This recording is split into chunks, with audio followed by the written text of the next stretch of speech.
Yung topic pala natin ngayon about sa three systems na ginagawa ko para yung personal brand na binild nyo will last. I mean, in a way na siya, sustainable. Like kunyari, kahit mag-die down na yung trend na ginagawa nyo before, hindi lang naka-base doon yung personal brand nyo. Tuloy-tuloy siya. Naka-base siya sa kung ano yung ginagawa mo currently. So, relevant pa rin kahit ano yung gawin mo. Kasi madali lang maging directionless when it comes to personal brand. Kaya kailangan mo talaga ng direction. So, I'm sure mostly ng mga nandito naranasan na rin yun na parang directionless yung contents nila. So, sino dito yung ganun? Parang may ganung face, type 1. Kasi ako,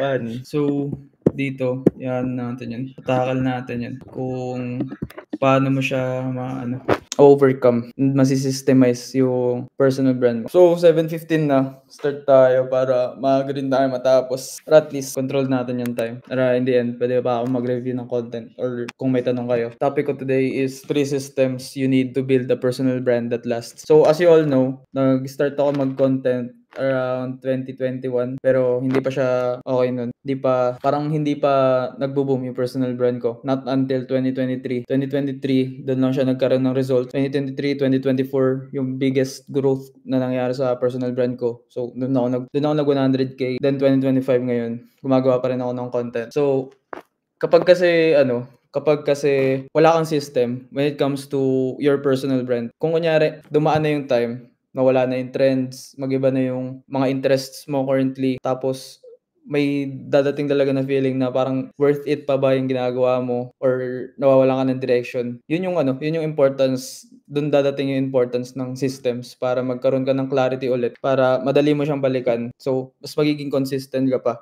And yung personal brand na binild mo, naka-focus lang siya sa'yo. So, kung kahit anong changes yung mangyari, in that way, naka-follow lang sa'yo yung personal brand mo. Hindi siya magiging directionless kasi ikaw yung fina-follow niya. Ayun, why it works, this will allow you to post consistently for years and have a personal brand direction and separates from the crowd. Crowd yan. As you all know, currently, mas dumadami na yung nagko-content. Yung type ng content na pinapost natin before, like kunyari, yung B-rolls na may captions, na may background music na nagbibigay ng value. Ginagawa na yun ng maraming tao ngayon. So, mas dumami yung competition. Kung wala kang personal brand direction, madali lang kasi mag-blend in sa mga sa crowd. So, kung kunyari nag-i-scroll yung audience, makita nila yung video mo, tapos same pa rin yung content na ginagawa mo sa iba. Iisipin nila, pare-parehas lang kayo. Pare-parehas lang tayo. And madali ka lang ma-overlook. Ito yung pwede mong gawin in order for you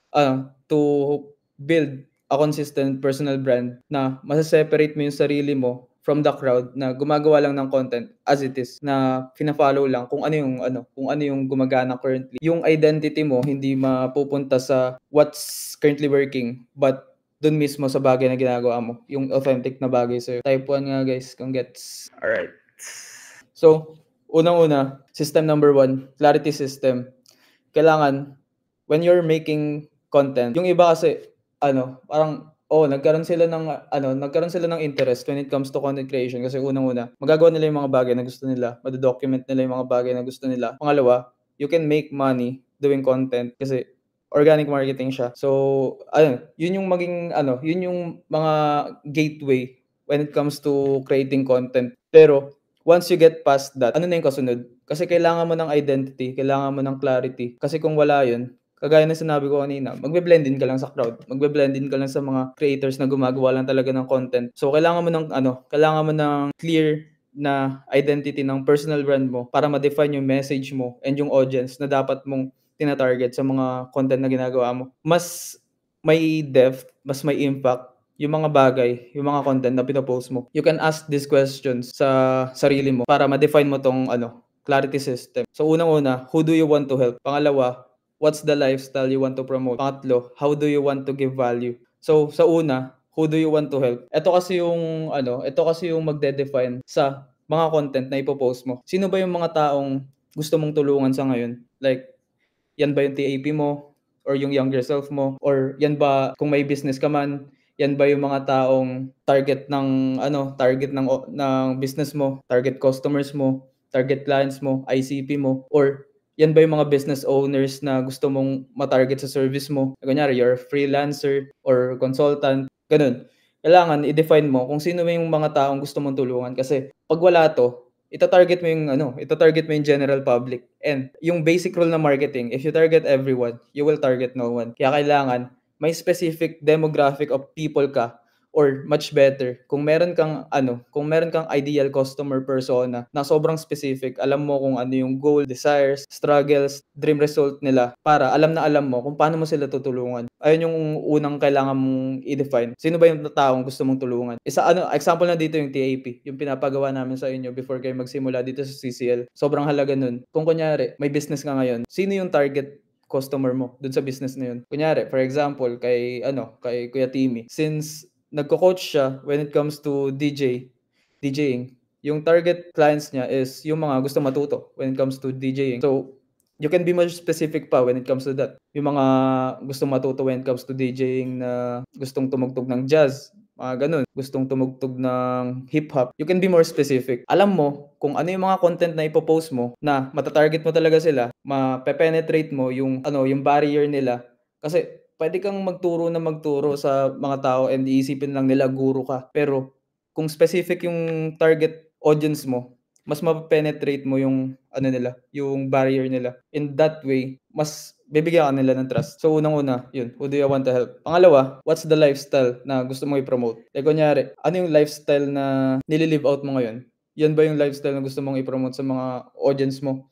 O kung kunyari, gusto mong i-promote na lifestyle is living with freedom, like may time freedom, financial freedom, and location freedom. So, kung yun yung lifestyle na gusto mong i-promote, kailangan yung mga taong gusto mong tulungan, makumbinsi mo sila na ito yung lifestyle na babagay sa kanila. Kung ano yung lifestyle na ginagawa mo ngayon, mako-convert mo sila dun. So, parehas na kayo. Then, pangatlo, how do you want to give value? So, dito naman sa kung paano ka mag-give ng value. Ano na to? When it comes to content styles na to, like kunyari, yung talking heads, B-rolls, or mga ganitong segments ng webinars or Miro. So, yun, na yun, parang content styles na to, kung paano mo sila ma-reach. So, yun yung una, when it comes to clarity system. So, in these questions, madedefine mo kung ano yung clear na identity ng personal brand mo. System number 2, pangalawa, content systems naman. Planning, creating, and posting. So, kasi kapag meron ka ng personal brand identity, kailangan mo naman ng way on how you can post and test yung personal brand identity mo, yung idea. So, kailangan mo siya i-test kung gumagana ba talaga siya and kung may mga dapat ka bang i-adjust. So, dito mo na yun. Ano naman yung mga questions na dapat mo itanong sa sarili mo? How many hours can you dedicate sa content sa isang araw? So, may mini-mentor ako currently, si Sushi. Yung kaya niya lang i-dedicate when it comes to his content is 1 hour a day. As a business owner kasi, hindi mo naman priority yung content. Priority mo pa rin yung business mo. Pero gusto niya mag-content para ma-build niya yung personal brand niya, ma-increase niya yung reach niya, and makapag-network pa siya, makabuild pa siya ng opportunities in the future. So, hindi namin kinompromise yung business niya. Naghanap lang kami ng windows ng time niya na pwede siya mag-content and kahit isang oras lang, ayun, doon na namin pinasok yung content. So, tanungin mo yung sarili mo, gaano ba karaming oras yung kaya mong i-dedicate sa content sa isang araw? Or kahit sa kung ano mang days sa week na free ka. Kunyari, kahit isang oras pa yan, 3 oras, it doesn't matter, basta you can put in dun sa work na kailangan mo in order to post. So, pangalawa, how many times a week can you post consistently? So, I suggest naman dito, at least 3 to 4. Kasi, in that way, mas consistent, mas mabibuild mo yung habit of posting. Pero kung kunyari, yung sobrang consistent mo na when it comes to posting content, okay lang kahit mas bumaba yung volume ng pagpo-post mo ng content. Kung gusto mong iangat yung quality, okay lang 'yun. Pero kung kunyari bago ka pa lang, mas better na mas taasan mo yung volume. So, tanungin mo yung sarili mo, ilang times ko ba kaya mag-post consistently in a week? In this type of system naman, may sinuggest ako dun sa mini-mentor ko ngayon, si Sushi. Kung paano niya papasok yung content kahit isang oras lang yung meron siya sa isang araw. So, nasanay kasi tayo na kunyari, ngayong araw mag-i-script ako. Ngayong araw re-record ko yung video, ngayong araw i-e-edit ko yung video, ngayong araw ipo-post ko rin siya. So, para sa'kin, it takes me 3 to 4 hours para lang magawa yung whole ano na yun, yung whole cycle na yun of posting a video. Pero kung kunyari, isang oras lang yung meron ka sa isang araw, hindi mo siya magagawa. Parang kailangan mo ng way para ma-post pa rin yung content kahit isang oras lang yung meron ka. So, ang ginagawa namin is batch content making. So, kunyari, sa isang oras niya sa Monday, doon siya mag-i-script. So, after ng isang oras, balik na siya sa work niya, balik na siya sa business niya. So, sa Tuesday naman, kunyari, may isang oras ulit siya sa Tuesday, doon na siya mag-re-record ng video. Doon na siya magba-batch na batch na e-rolls. O the third day, Wednesday, kung kunyari, may mga ready to made na videos na siya. Kung kunyari wala pa siyang B-rolls, doon naman siya magte-take ng B-rolls doon sa isang oras na yun. Tapos pag natapos yung isang oras sa Wednesday, Thursday, doon naman siya mag-edit. Then, kung kunyari na-edit niya na yun, you can post na. In a day, kung kunyari kaya mong mag-script ng 5, kaya mong mag-record ng 5 the next day. Kung this week ka gagawa ng batch na content, in the next week, may content ka na for the whole week. Then, isi-systemize mo lang siya, i-distribute mo lang, then, doon na papasok yung schedule post. So, sino dito yung may schedule post na sa TikTok? Type 1, guys. Kasi, sobrang valuable niya when it comes to kung kunyari busy ka and gusto mong mag-upload on a certain time, sobrang important niya.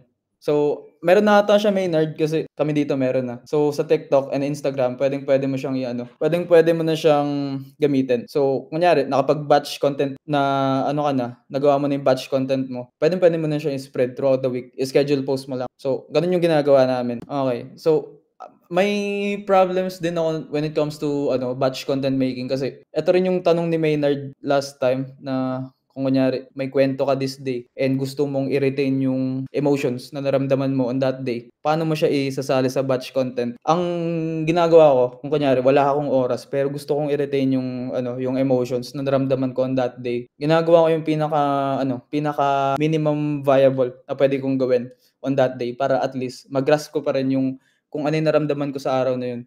Which is, kinikwento ko lang sa, open ka lang ng document, kwento mo lang kung ano yung nangyari. Kung, kunyari, gusto mo na siyang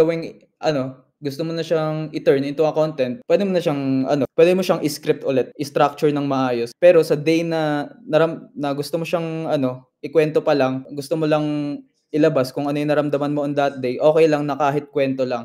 Sabihin mo lang kung ano yung mga gusto mong sabihin, kung ano yung mga naramdaman mo on that day. Then, kung gusto mo na siyang gawin content, tsaka mo lang siya i-script, tsaka mo lang siya i-structure ng maayos. So, nandun pa rin yung mga details, nandun pa rin yung feeling, pero hindi ka mako-compromise kasi wala kang oras. Ganun lang. So, gets ba guys? Type 2 nga. Kung gets. Dito pala si Ram, sila Clark. Welcome guys. 2222. Okay.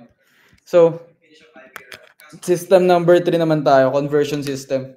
So, tapos na tayo sa brand identity. Meron ka ng meron ng direction yung personal brand mo. Pangalawa, meron na ring system. Tapos, pangatlo, ito na, conversion. Turning followers into opportunities. So, most of us naman, hindi naman tayo gumawa ng personal brand para mag-post lang ng content. Kasi yung iba sa atin, gusto lang maging low-key. Pero, nagpo-post sila ng content kasi mayroon ng opportunity. Talaga, yung isa sa mga opportunities niyan is yung monetization. So, ito na yung kung paano mo ma-turn yung mga followers mo into opportunities, into conversion, into monetization. So, unang-una, tanungin mo ulit yung sarili mo. Paano mo ba gustong i-monetize yung content mo? Kung kunyari, meron ka bang business? Kung kunyari, nag-affiliate ka ba? Meron ka bang digital product? Meron ka bang coaching? Meron ka bang mentorship? Meron ka bang community? Anyway, kung paano mo siya gustong i-monetize. So, tingnan ko yung mga nandito. Si Kuya Timmy, meron siyang mentorship. Si Jersey, freelance siya currently. So, ikaw Jersey, pwede kang gumawa ng personal brand na magta-target ng mga potential client. So, meron ka ring affiliate, nakikita ko naman yun. So, ayun. Si Maynard, yun din. Yung sa personal brand niya currently na pwede rin siyang mag-attract ng clients dun. So, sila Kim, hindi ko pa nakita yung kay Kim, pero hoping makita ko rin soon. Kay Ram naman, may business to si Ram, which is takoyaki business. So, isa rin yung main way niya to monetize his content, which is to bring more leads dun sa content niya. So, yung mga followers, yung mga eyeballs na nakukuha mo sa mga content mo, pwede mo siyang i-turn into lead. Then yung leads na yun, bababa siya into a funnel. Dun mo pa lang sila dun mo pa lang sila mako-convert. Ayun si Clarence, nakikita ko yung content ni Clarence. Si Clarence pwede siyang gumawa ng affiliate when it comes to sa mga bagay na pwedeng mag-improve ng mga lalaki. Like kunyari, damit or perfume. Kasi ganun yung nakikita kong content ni Clarence. Or pwede rin siyang gumawa ng digital product or mentorship when it comes to that. Si Baron, affiliate. And kung kunyari gusto niya rin gumawa ng digital product. So, tanungin mo yung sarili mo, paano ko ba gustong i-monetize yung content ko? Gusto ko bang magturo? Gusto ko bang magkaroon ng physical product? Gusto ko bang magkaroon ng clothing brand? Ganun. Kasi in this way, alam mo kung ano rin yung content na gagawin mo. Paano mo siya ipo-position para mapunta yung mga tao dun sa funnel na binibuild mo in order for them to be converted into a customer. Pangalawa, may current business ka ba? Ayun, kagaya ng sinabi ko, si Ram nga currently, may business siya currently. Yung pwede siyang gumawa ng personal brand na align dun sa business niya na yun, which is yung takoyaki. So, lahat ng content na gagawin niya, pwede niyang isama yung business na yun. So, pangatlo, analyzing data and comments. Ito, sinama ko to kasi opportunities to na pwede mong gamitin para malaman mo kung ano talaga yung mga kailangan or ano yung hinihingi sa'yo ng mga audience mo. Kunyari, may mga comments dyan. Saan mo nabili tong ganito? So, pwede kang mag-affiliate. Like, or kunyari, pwede mo ba akong turuan sa ganito? So, pwede kang magturo, mentorship. So, yung mga comment na yun, opportunities siya to monetize in the future. So, ipunin nyo lang yun, lagay nyo sa isang document, and pwede kayong dun kumuha ng ways on how you can monetize in the future. So, data siya. Kailangan siya. Kasi real world feedback siya. Then, ayun nga, solving the problem of your audience na na-build mo. So, little by little naman, malalaman mo to as you go along with your personal brand. Kasi makikita mo na yung mga comments, makikita mo na yung feedback nila dun sa mga ginagawa mo. Magtatanong na yan sila kung paano gawin to, ano yung ginawa mo para ma-overcome to. So, yun na yung mga bagay na pwede mong itulong sa kanila. So, either mentorship ba yan, digital product, or community. So, yun yung ways on how you can monetize yung personal brand na na-build mo. Then, next one, Q&A na tayo. So, ayun lang yung tatlong ways on how you can make a personal brand na naglalast and to separate yourself from the crowd na gumagawa ng content ngayon just for content in order for you to have an identity sa mga content na ginagawa mo. So, guys, may questions ba kayo? Planning ako mag-affiliate in digital products. Ayun bro. So, 'di ba, nakilala ka. Si Clarence kasi nag-content siya about masculinity on how to improve yourself as a man. Kung gusto mo mag-affiliate, align siya dun sa yung mga products na po-promote mo, align siya dun sa mismong niche na na-build mo yung personal brand mo, which is masculinity, improving yourself. Then kung kunyari mag-digital product ka, pwede yung mentorship, tapos community of guys. Mismong digital product, like skincare and perfume. Basta align siya dun sa main or sa core mo, which is yung nandun sa personal brand identity. Yun yung mga pwede mong ways on how you can monetize. Pero marami pa yan.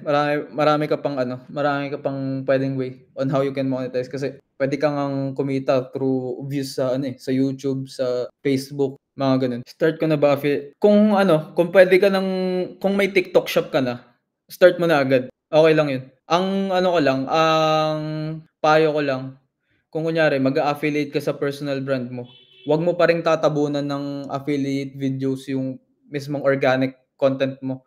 Kasi much better na mas nagbibigay ka ng value unlike kapag puro ka CTA sa mga content mo. Kasi kapag puro ka CTA, people can see through the CTAs the call to actions.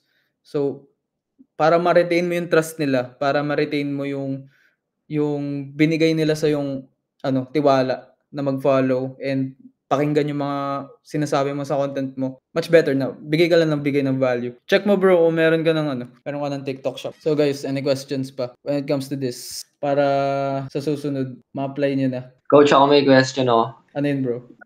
About sa pag formulate ng mga content ideas. para makapag-post ng consistent since parang nakikita ko pa rin na parang hindi pa ako enough magbigay ng value sa ngayon. So parang fini-figure out ko pa lang din yung sarili ko, ganun. So, may ba, parang imposter syndrome ka pa rin ba? Ganun. Parang ganun, coach. So, siya yung imposter syndrome kasi, normal siya, lalo na kung kunyari, nagbibigay ka ng value sa mga content mo. And, free ka naman na magbigay ng value. Pero, dun lang sa mga bagay na-achieve mo na currently, mas okay yung ganun kasi mas mas credible ka kapag ganun yung ginawa mo. Ang magandang gawin diyan kung kunyari nakikita mo na hindi ka pa credible na magbigay ng value, mag-educate, is i-document mo kung paano mo ina-achieve yung mga bagay na gusto mo ma-achieve. Like kung kunyari gusto mong maging authority figure when it comes to affiliate marketing. So i-document mo kung paano ka nag-i-improve or nag-i-scale sa affiliate marketing. Ano yung ginagawa mo araw-araw, ano yung struggles mo, ano yung wins mo, especially kung kunyari kumikita ka na kumikita kahit 1K per day, kahit onting progress lang, as long as naipapakita mo yung journey mo. And yun yung ginagawa actually ni JC ngayon. So currently nasa 3K per day na siya sa affiliate marketing. Nagbibigay na siya ng value kung paano umabot sa point na yun. So hindi siya nagbibigay ng value kung kunyari paano ka mag 6 figures affiliate marketing. Hindi siya nagbibigay ng value ng ganun. Ang ginagawa niya is kung paano mo kayang mag 3K per day sa affiliate marketing. Ibigay mo yung ways kung paano mo nagagawa yung mga bagay na nagagawa mo currently, and kung hindi mo pa kaya yun, i-document mo muna. Kasi mas maniniwala yung tao kapag nakita nila yung journey. Gets, bro? Thank you, coach. Ayun. Yun muna yung gawin mo. Document mo muna. Kahit anong pang goal na yan. Critic muna natin tong kay Clarence. Walang sound, Ay, sababi. Walang sound? Or sa akin lang. I don't know. Ay, wala rin sound kay yan. Wait, try natin ulitin. Nakikita ba? Type. Kita. Sige. Boring. Pero bago ka ma-discourage, the hardest part isn't starting, it's staying consistent. Alam mo, madali pang magsimula pero ang totoong challenge, consistency. At kadalasan, boring. Pero bago ka ma-discourage, observe yourself first. Check kung maraming distraction sa paligid mo. Yan ang tatalo sa consistency. Distraction plus boredom. Kapag bored ka, automatic kahanap ka ng quick dopamine. Social media, games, pagkain, kahit na para lang di ka maboard. And slowly, mawawala ka sa align mo sa goals mo. Solution, observe and bounce back agad. Alam kong mahirap bumalik agad sa routine, pero huwag kang maging harsh sa sarili mo. Huwag mo i-judge ang sarili mo. Just never look back. Lesson learned, nothing with regret. Di kailangan maging perfect, dapat lang progress. Adjust, attack ulit, keep going. Yan ang tunay na essence ng consistency. Matuto sa pagkakamali, bumangon at gawin ulit. Boredom, distractions, ikaw pa rin ang boss ng routine mo. This is my day 6 of Project 50. See you guys tomorrow. Goods. Okay na yung bro. Ang yung kanina, yung sa video mo, maganda yung ginawa mo na may text hook siya sa taas.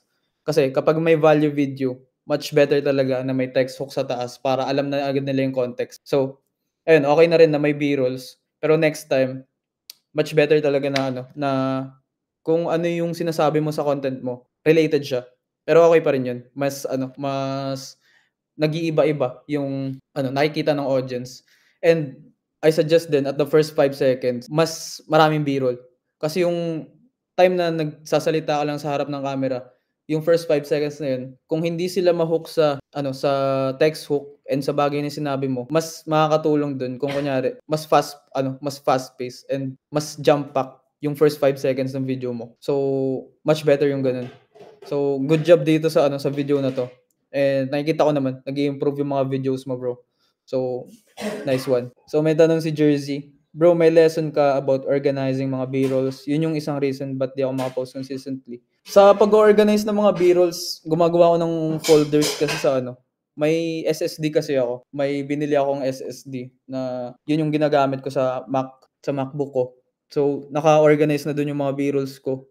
So gawa ka lang ng folder na na ma-differentiate mo kung kunyari yung B-rolls ba na to gym, yung B-rolls ba na to random, yung B-rolls ba na to working, ganun. So, i-organize mo lang siya, lagay mo lang kung saan dun yung nababagay sa B-roll na yun para kung kunyari gagawa ka na ng video, mas madali na lang siya i-drag and drop. Ano lang, organize mo lang, then makakatulong din kung lalagyan mo ng date para at least alam mo kung ano yung timeline niya. Tapos kung yung B-rolls ba na yun is outdated or updated. Then meron pang video si Ram. Check natin to. Madaming nagtatanong sa akin kung paano ba magsimula ng negosyo. Mahirap ba magnegosyo? Pangmayaman ba yan? Alam mo, dati iniisip ko din lahat ng yan. Akala ko negosyo is complicated. Akala ko pang may kaya lang yan. Akala ko kailangan ng malaking pera para makapag-start. Pero nung sumubok ako, doon ko na-realize na hindi pala pera ang unang puhunan. Mindset. Kahit maliit ang puhunan, kahit simpleng paninda, kahit food cart lang sa gilid, walang masama doon. Ang importante, may simula. At kung may natutunan man ako habang lumalaki yung negosyo ko, eto yun. Piliin mo yung negosyo na malapit sa puso mo. Yung kaya mong gawin araw-araw, yung kahit pagod ka, motivated ka pa rin. Kasi pag passion mo, hindi siya trabaho. Para siyang lifestyle. Hindi ibig sabihin na bata ka, hindi mo na kaya. Hindi ibig sabihin galing ka sa maliit, doon ka na lang forever. Kasi lahat ng malalaking negosyo nagsimula sa maliit. Yung walang pera, yung walang experience, pero may lakas ng loob. Kaya kung nag-isip ka pa rin hanggang ngayon, kung plano mo lang yan, at hindi mo pa ginagawa, ito na yung sign. Simulan mo sa maliit. Magbenta online, food cart, service, kahit ano. Hindi kailangan perfect. Kailangan lang tunay. One day, mapapatingin ka na lang sa ginagawa mo at sabihin mo, pangarap ko lang ito dati ah. Kaya kung pangarap mo magnegosyo, ito lang masasabi ko.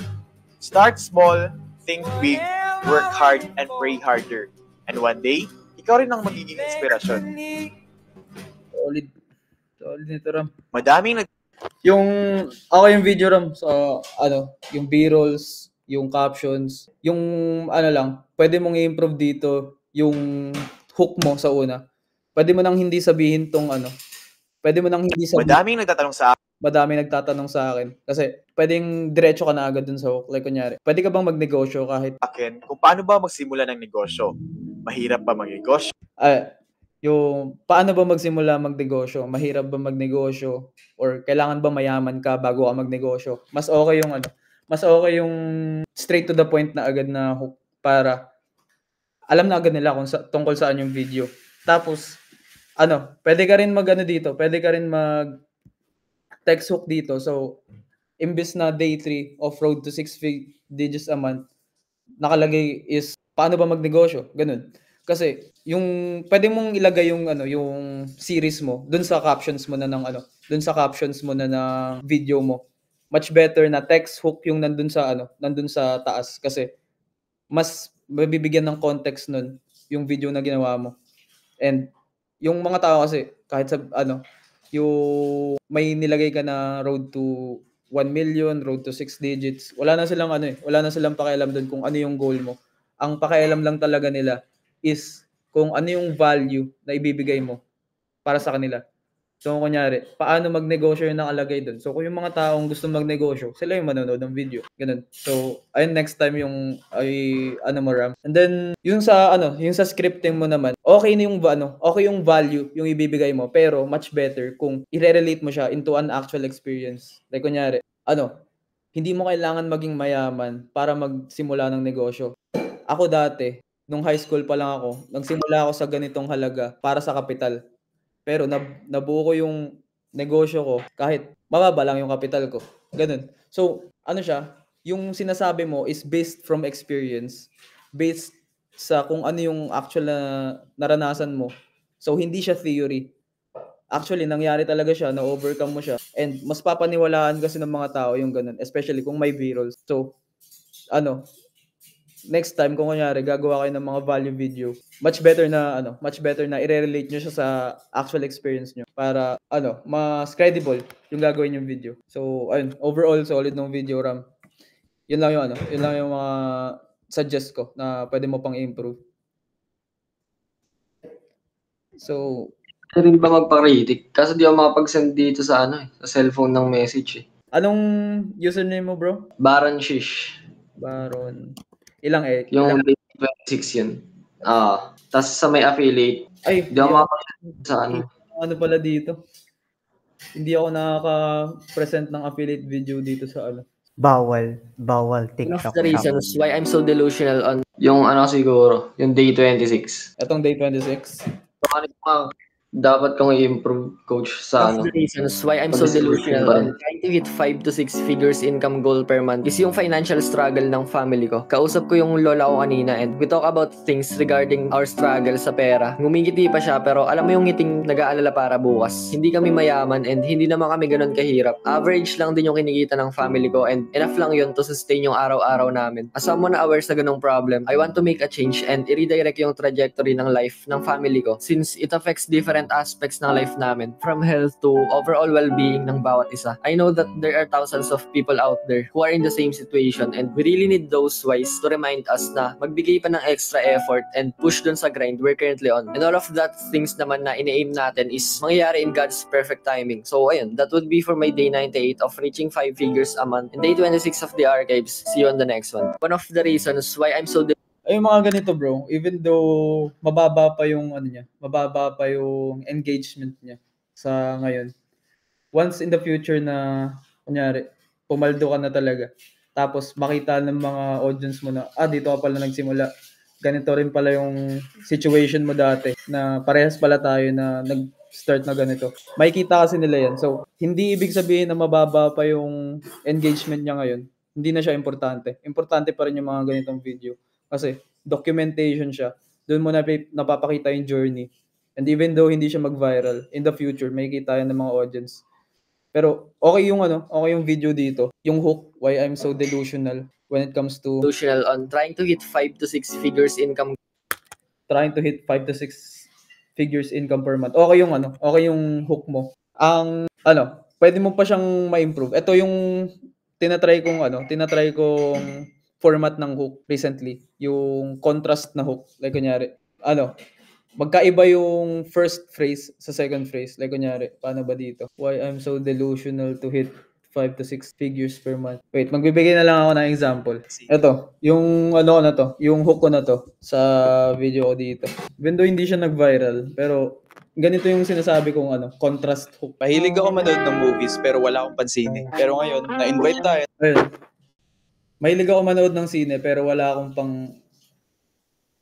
mahilig ako manood ng movie pero wala akong pansine. So, yung una, positive siya. Then, yung follow-up ng positive praise na yun is negative. Or, pwede nyo siyang pagpalitin. Negative yung una, positive yung huli. So, mas nakikita ko siyang goods na hook kasi nakikita ko sa mga creators na pinapollow ko ngayon. Mako-curious yung mga tao. Bakit ganito? Like, kunyari, is it possible to ace an exam with only 30 minutes of studying? So, mataas yung expectation sa una, pero mababa yung time given. So, positive and negative. So, nagigets nyo ba guys yung concept? Contrast hook siya kasi kailangan may positive aspect and negative aspect, or pwede nyo siyang pagpalitin. Negative aspect and positive aspect. And nakikita kong gumagana siya. Ito yung sample niyan. Ito. Is it possible to ace a final after studying for just 1 hour? My interpersonal relationship. Nyo ba? Nakuha nyo. Is it possible to ace a final exam with only studying 1 hour? Isipin nyo kung kayo, college student kayo, final exam, ilang subjects yun, tapos ilang items yun. And ikaw, pinaghahandaan mo yun ng 1 linggo or more than pa. Pero siya, aaralin niya lang ng 1 oras. Mako-curious ka, di ba, kung ano yung mangyayari. So, yun yung power ng contrasting hook na makikita mo na delusional yung goal niya. Pero, try nating panoorin, baka gumana. Ganun yung dating niya. So, etong video na to, umabot ng 1.6 million views. Is it possible to ace a final after studying for just 1 hour? My interpersonal relations final is tomorrow, and I obviously don't want to study. So we're going to be following my protocol to get the highest grade possible. Okay guys, so tawag dun, contrasting hook. Di ko pa siya nakukuha. Wait, tignan ko sa mga videos ko kung nakuha ko na to. Wala guys, di ko pa siya nakuha.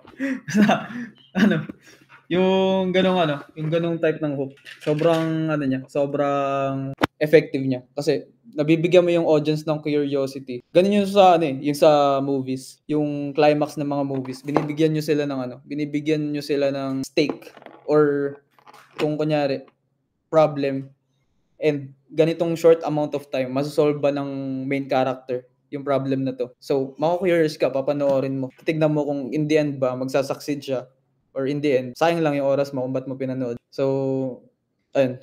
Try natin yun this week. So guys, any questions pa? Late na ako. Good eve guys. Good evening bro. Sai. Recorded naman to, so may diniscuss kami kanina. Kung kunyari, hindi nyo naabutan. Ito, yung 3 systems. Ilan minimum seconds yung B-roll sa first 5 seconds, bro? Ano siya? Kahit ilan, bro. Ang suggest ko, less than 1 second. Dapat nagpapalit ng B-roll or depende kung applicable. Pero dapat mabilis. So, ano guys, kung kunyari, may gusto kayong i-topic ko next week, yung gusto nyong i-discuss ko dito when it comes to content creation, monetization, personal branding, suggest nyo lang dito sa sa comment. Yun yung i-discuss natin next week. Every week may new knowledge kayo when it comes to content. Kung ano yung gusto nyong bagong matutunan, ano yung Grand Slam over daw sabi ni Helix. Debunking content creation myths. Okay. Ito guys, thread to Ano nyo lang, copy-paste nyo lang tong thread na to para yun yung i-discuss natin pag ita-topic natin next week. And hopefully nandito si JC para para dalawa kami magdi-discuss. Yung saan kayo nahihirapan ngayon, bakit hindi kayo maging consistent? Nahihirapan pa rin ba kayo sa low views? Nahihirapan pa rin ba kayo sa confidence, sa consistency, sa paano mag-scale? Ano yung kailangan